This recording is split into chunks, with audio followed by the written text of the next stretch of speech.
Ya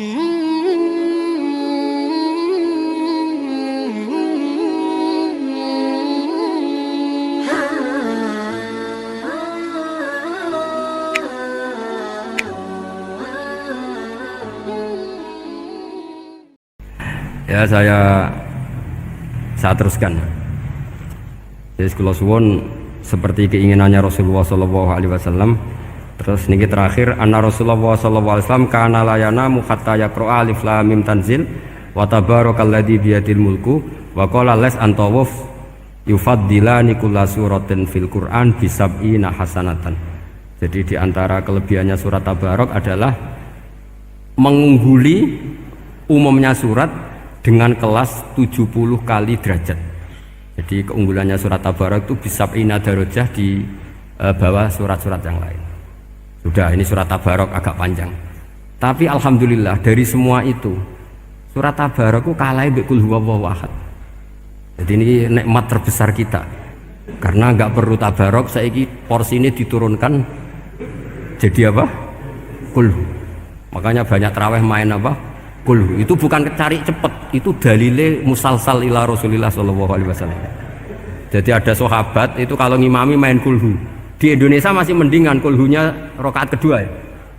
Itu enggak, sahabat ini rakaat pertama ya kulhu, kedua ya kulhu. Masih mendingan di Indonesia dipakai selingan rakaat kedua. Singkat cerita sahabat yang makmum ini lama-lama mangkel, matur ya Rasulullah, ini orang yang kau pasrai jadi imam itu sering main kulhu. Akhirnya Nabi memanggil, ya fulan, kenapa kamu suka baca kulhu?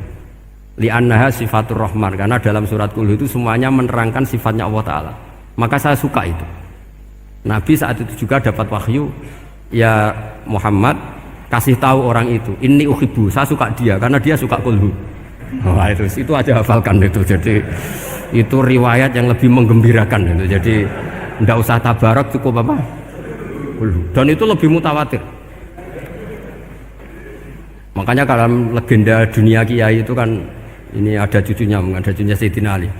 Tuh, siapa yang bisa khatam Quran sekian menit, yang menang Sayyidina Ali ya, karena baca kulhu sampai 3 kali, yang dianggap takdilul Quran, sudah sama dengan baca Quran. Jadi ini ijazah terakhir, ini jadi porsinya tambah turun. Saya itu suka, saya itu punya banyak penggemar lah di Jogja, di Jakarta.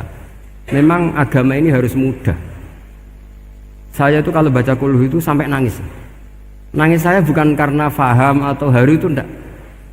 Sebaik itu Allah, masa gara-gara hafal kulhu, main kulhu dicintainya? Ya karena memang Allah itu benar-benar zat yang baik. Makanya saya punya teman itu kurang ajarnya, masya Allah. Kalau tes ditanya rukun Islam berapa, nawakidul wudhu berapa, muftitatus sholat berapa, semuanya dijawab la ilaha illallah. Terakhir ditulis kafir pak, sama anak nyalano iki. Nyalano la ilaha illallah kafir apa enggak? Gurunya bingung kan akhir. Di ek iku la ilaha illallah kok di ek. Akhirnya bocah diceluk, "Cung maksudem piye? Mun nak sampean wani ngeek Pak, kafir Pak."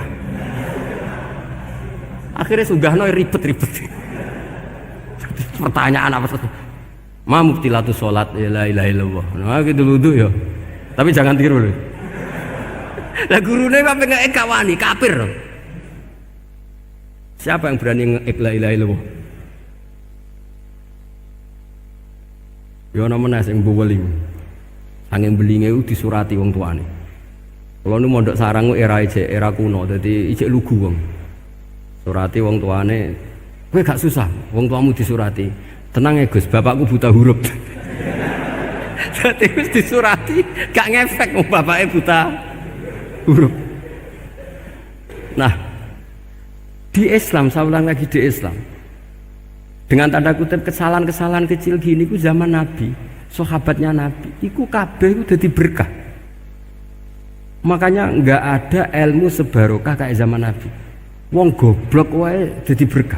Sampai Nabi ngendikan aksaru ahlil jannah al-bulu, akeh-akeh penduduk swarga iku wong goblok. Mergo wong goblok iku piye? Apa dimanteli iku ya gaweane pangeran. Nabi itu pernah disomasi wong goblok. Itu ya piye? Nabi kan cerita kiamat tuh gini. Yang kemarin nggak jadi itu. Kiamat di Indonesia kan berapa kali ya? 999 terus 2000 berapa? 12 terus Jumat apa kan sering mau ada kiamat. Saya sering ditanya tamu, Gus, ngenteni kiamat teng putih, ngenteni ngene barang aku aneh-aneh. Karuan layak alamuha illahu bokas bakas. Nak misalnya tenan piye Gus? Ya tenan sing entek kowe sik, anak aku gak. Wah sesuk tak ngenteni kiamat ora sida kiamat. Aneh-aneh. Saya ulang lagi. Ketika Nabi cerita dasarnya kiamat itu sahabat itu nggak mikir. Padahal mereka orang-orang pinter. Si mikir wong desa Mas. Ya Rasulullah mata sa'ah. Engkau itu cerita kiamat terus tapi nggak jelas tanggalnya. Lalu itu kapan? Wah kaget sahabat. Oh, pinter juga. Kalau cerita itu ada tanggalnya dong. Ini kan cerita terus tapi nggak jelas tanggalnya. Apa diamuk wong desa? Ora diamuk mangkelno. Nabi meneruskan tentang ahwalil kiamah, masih nerangkan ahwalil kiamah. Dibaleni lagi. Ya Rasulullah mata sa'ah. Lalu kiamat itu kapan? Ini kalau ijazai, jadi bodoh tapi untuk ridhanya Allah Ta'ala pun. Kalau lah kadang dari wong pinter gak nyesal. Ribet. Kongkonan ini, kongkon Pak Najib barang ini akhirnya. Gara-gara pinter. Padahal kok ya wong bodoh lah mlebu swarga, ribet kan?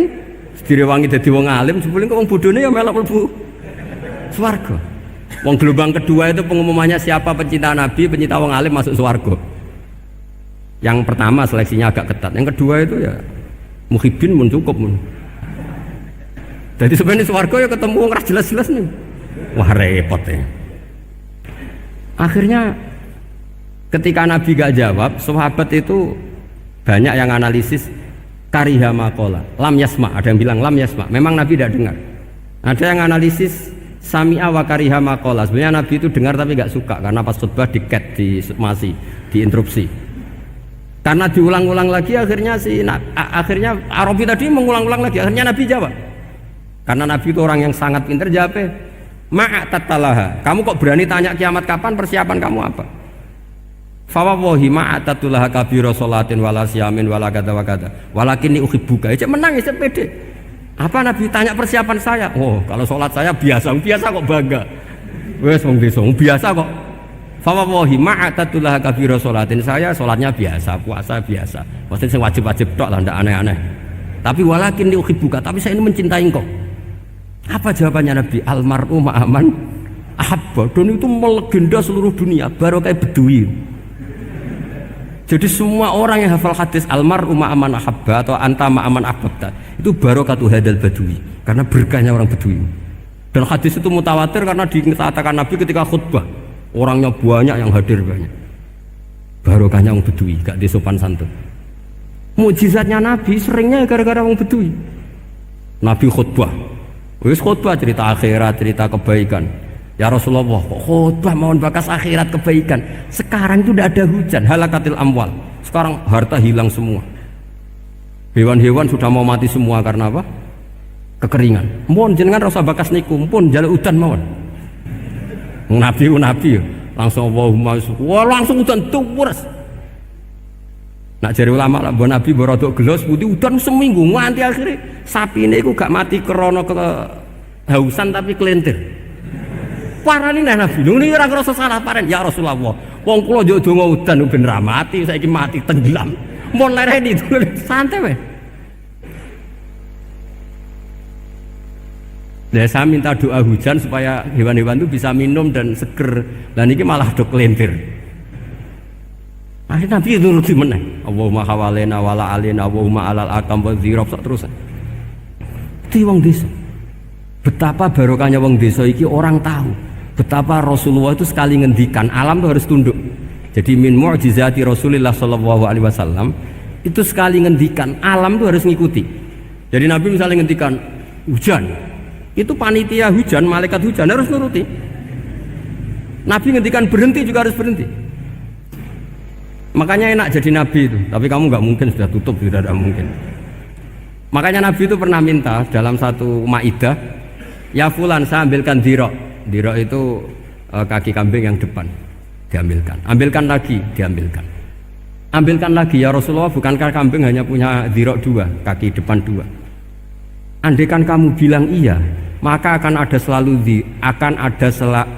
selalu ada dzira selagi aku minta-minta. Karena alam ini akan mengikuti. Jadi Nabi misalnya mau dahar gitu ya, kok Nabi ngendikan, ya Jabir ini jangan kamu entas, yang entas harus saya. Ini cukup untuk makan orang banyak. Nabi sekali ngendikan cukup. Nasi ini punya konstitusi, harus cukup. Karena Nabi ngendikan cukup. Itu hebatnya Nabi. Beliau punya spesial. Alam ini harus nurut sama beliau.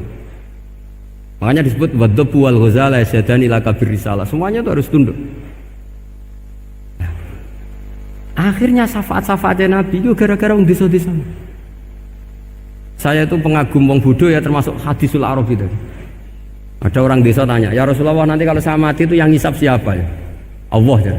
Wah bagus lah, terus langsung mulai. Barang mulai, abe guyu-guyu. Nabi piye karpe? Dipanggil lagi. Ya Arabi, kenapa kamu tertawa-tawa terus pulang? Ya bagus lah kalau yang ngisap Allah. Selama ini hubungan sama Allah saya baik-baik saja. Tapi Nabi muji faqhu hadzal Arabi, wis pinter kowe cong. Terus pernah lagi ada orang Bedui tanya, hal yadhakur rabbu ya Rasulullah, apakah Tuhan itu pernah senyum, pernah tertawa? Naam, kata Nabi, ya pernah. Lan na'dima min rabbin yadhaku khairan. Kalau Tuhan pernah senyum, pernah tertawa, wah orang kalau pernah tertawa itu pasti baik. Ya baguslah, enggak apa-apa. Jadi makanya ini unik ya, Islam itu agama yang unik, agama yang berkah, yang alimnya ya ketulungan, yang bodoh juga ketulungan. Karena memang agama ini untuk semua, lil alamin, untuk semua. Maka kata Imam Ghazali, Allah mengutus Nabi itu diutus ke raja-raja, diutus ke pedagang, diutus ke aromil, diutus ke fuqara, diutus ke birokrat, diutus ke apa saja. Ila jami'i sunufin nas, ila jami'i asnafin nas. Bahwa semua yang mengapresiasi kenabiannya Nabi itu mulai raja, pedagang, PNS, birokrat, orang miskin, orang apa saja yang mengapresiasi dakwahnya Rasulullah Shallallahu Alaihi Wasallam. Al-Fatihah.